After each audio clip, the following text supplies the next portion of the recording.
Teman-teman, selamat datang di channel Cerita Ama Prala. Namaku Aprilia Prala. Semoga suka ya dengan pembawaan ceritaku. Nah, cerita kali ini datangnya dari seorang perempuan. Namanya Mela. Ya, sekitar tahun 2014-an. Mela ini baru dapat kerja dan jadi anak magang di kantor tersebut. Kantornya ini kayak rumah bertingkat dan bangunannya juga udah tua. Ya, kayak rumah sewa gitulah ya. Nah, saat pertama kali masuk ke kantor ini, Mela senang banget karena dia ini masih kuliah dan baru kali ini dia ini ngerasain kerja beneran. Ya, walaupun cuma magang sih. Nah, dia ini langsung masuk dan ketemu sama HRD-nya.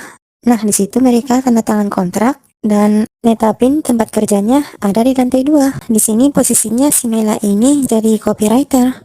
Iya, dia seposisi sama teman-teman magang lainnya. Nah, sekitar jam 12-an, Mela makan siang sama teman-temannya di luar kantor.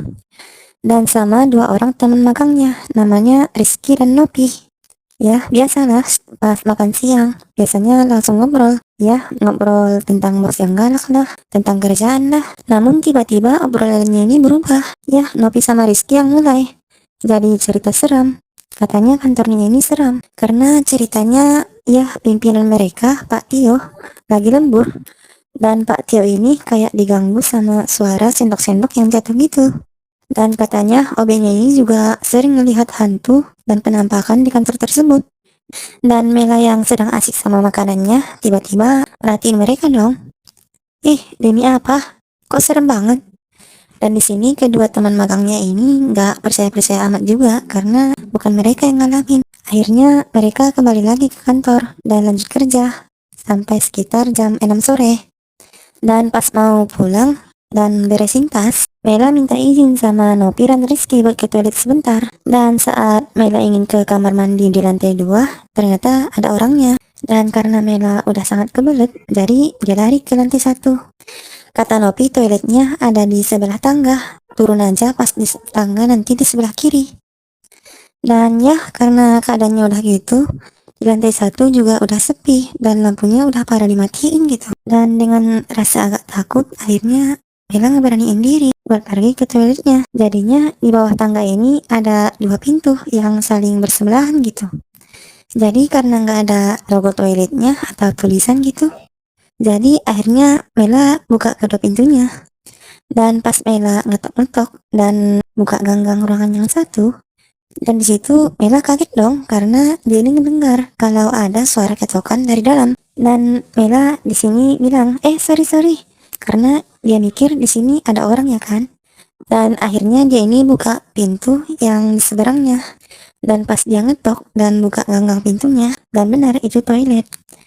Dan akhirnya Mela buang air kecil dan kembali ke atas buat siap-siap buat pulang. Dan Mela ini bilang ke Rizky sama Nopi, toilet lantai 1 itu ada dua ya, pas sebelahan-sebelahan gitu. Dan di sini Nopi sama Rizky bingung dong mendengar perkataan Mela. Soalnya pas tadi aku ketok, jadi ada yang ngetok balik dari dalam.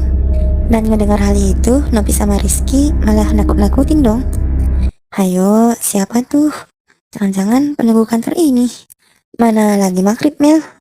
Tapi ya udahlah, nggak usah dipikirin. Cuman perasaanmu aja kali.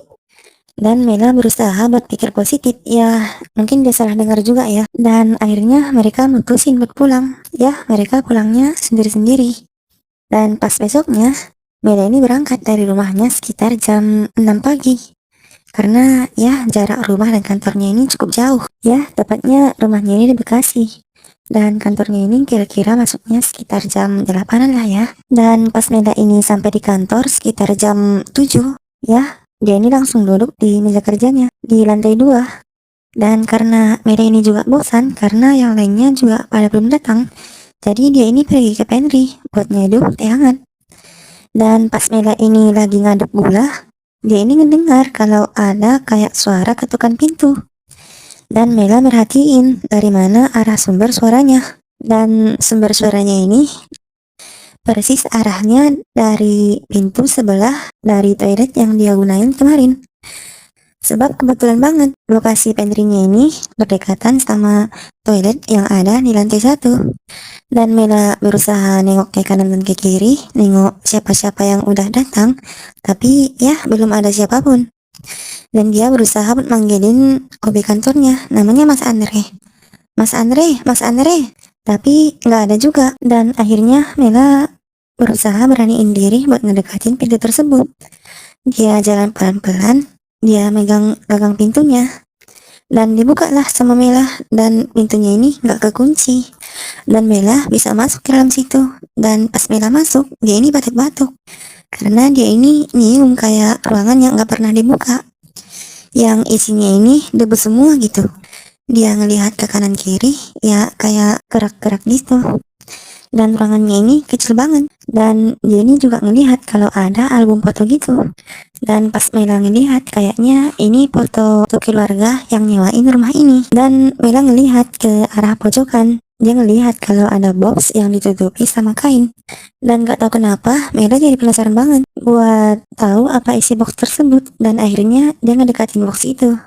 Dia buka kainnya dan dia buka boxnya. Mela kaget banget karena ya di dalam box itu ada sepasang bola mata dan sepotong jari manis yang masih menggunakan cincin. Dan melihat itu, Mela buru-buru lari ke lantai 2. Dia nutup boxnya dan ninggalin ruangan tersebut. Oke, kita lanjut ke bagian keduanya ya, teman-teman. Silakan subscribe ya kalau kalian suka dan senang dengan konten seperti ini. Oke, sampai jumpa. Bye.